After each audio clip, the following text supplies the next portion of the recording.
Bismillahirrahmanirrahim. Assalamualaikum warahmatullahi wabarakatuh. Tren hijrah yang digandrungi masyarakat muslim tanah air, khususnya kaum milenial, tampaknya kian membara. Hijrah menjadi topik yang hangat diperbincangkan.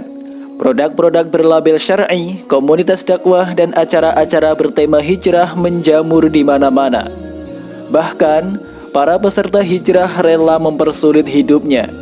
Salah satunya menghabiskan banyak uang untuk menampilkan identitas keislamannya. Katanya, hal itu dilakukan demi menunaikan hijrah yang sempurna. Padahal, hijrah itu sangatlah sederhana. Terdapat dua peristiwa hijrah pada masa Rasulullah Shallallahu Alaihi Wasallam. Pertama, perpindahan dari Makkah ke Abisinia atau Habasyah demi menghindari olokan, makian, dan kekerasan dari masyarakat dan pemuka suku Quraisy. Tindakan mereka memaksa 11 keluarga Makkah serta diikuti oleh 83 umat Islam untuk melakukan hijrah pada tahun 16 Masehi. Kedua, perpindahan wilayah dari Makkah ke Madinah. Tepatnya terjadi pada tahun 622 Masehi. Nabi Shallallahu Alaihi Wasallam mengizinkan 200 pengikutnya untuk menghindari kekejaman Quraisy dan pergi secara diam-diam ke kota Madinah. Peristiwa hijrah tersebut menunjukkan bahwa perpindahan dari satu tempat ke tempat lain yang dilakukan oleh Nabi Shallallahu Alaihi Wasallam beserta pengikutnya adalah untuk memperjuangkan hak asasi manusia. Lebih spesifik, mereka berpindah demi menjalankan perintah Allah Subhanahu wa Ta'ala, sebagaimana mereka meninggalkan larangan Allah yang tidak lain adalah menghidupkan nilai-nilai keislaman. Di tengah kemudahan dan kebebasan yang kita alami saat ini, hijrah bukan lagi dimaknai sebagai perpindahan suatu kelompok pada suatu wilayah ke wilayah lain. Akan tetapi, meresapi nilai-nilai keislaman sebagaimana yang tertera dalam Quran Surat An-Nisa ayat 100. Menurut Profesor Quraisy Shihab dalam tafsirnya, orang-orang yang berhijrah adalah mereka yang meninggalkan apa yang diperintahkan Allah dan Rasul-Nya untuk ditinggalkan dan hal itu dilakukan di jalan Allah. Sebuah riwayat pun mengamini perubahan makna hijrah tersebut. Dari Abdullah ibnu Amr, Nabi Muhammad SAW berpesan, seorang muslim adalah orang yang tidak menyakiti muslim lain dengan lisan dan tangannya.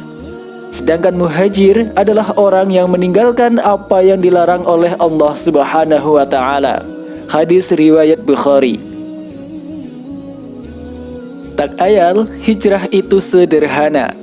Hijrah tidak mewajibkan kita membeli semua pakaian berlabel syar'i, mulai dari hijab, gamis, celana cingkrang, sampai sepatu dan sandal. Dengan kata lain, hijrah tidak perlu susah dan mahal, asalkan pakaian itu memenuhi 4T: tutup aurat, tidak ketat, tidak transparan, dan tidak menyerupai lawan jenis. Sejatinya, pakaian tersebut telah sesuai dengan anjuran Nabi Muhammad SAW. Jika pakaian kita telah memenuhi kriteria tersebut, maka kita dikatakan telah berhijrah dari segi penampilan. Namun, ada hal yang lebih fundamental daripada hijrah penampilan. Tidak lain adalah hijrah perilaku atau akhlak.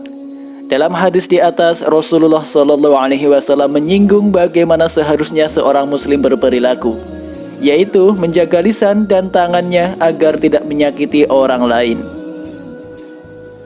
Hijrah itu sederhana. Mempraktikkan akhlakul karimah di tengah masyarakat adalah salah satunya. Bahkan, akhlak ini termasuk ke dalam ibadah sosial, yang menurut sebagian ulama dalam kasus tertentu menjadi lebih utama daripada ibadah individu. Meski demikian, bukan berarti ibadah individu sah untuk ditinggalkan. Baik kerja bakti, membersihkan lingkungan sekitar bersama para tetangga, bersedekah kepada orang-orang yang membutuhkan, maupun berperilaku baik kepada tetangga. Nah, sayangnya, hijrah yang seharusnya diartikan sebagai penerapan nilai-nilai keislaman dalam keseharian terbatas menjadi fenomena model pakaian tertentu. Bahkan, hijrah menjadi pembeda antara satu sama lain. Karenanya, seorang muslim yang baru saja hijrah ini dengan mudahnya melayangkan vonis kepada mereka yang tidak sepaham dengannya.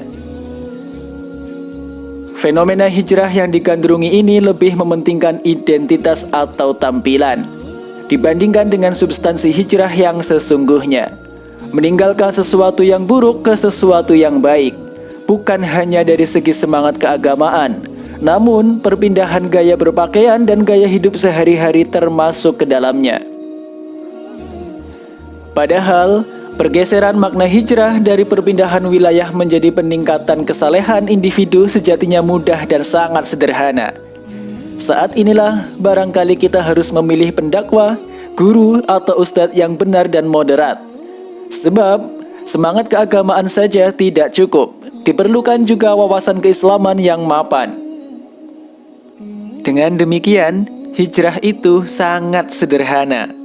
Hijrah yang kini bermakna penerapan nilai-nilai keislaman tidak hanya soal penampilan, tetapi juga akhlak yang baik. Hijrah juga tidak perlu ribet dan mahal.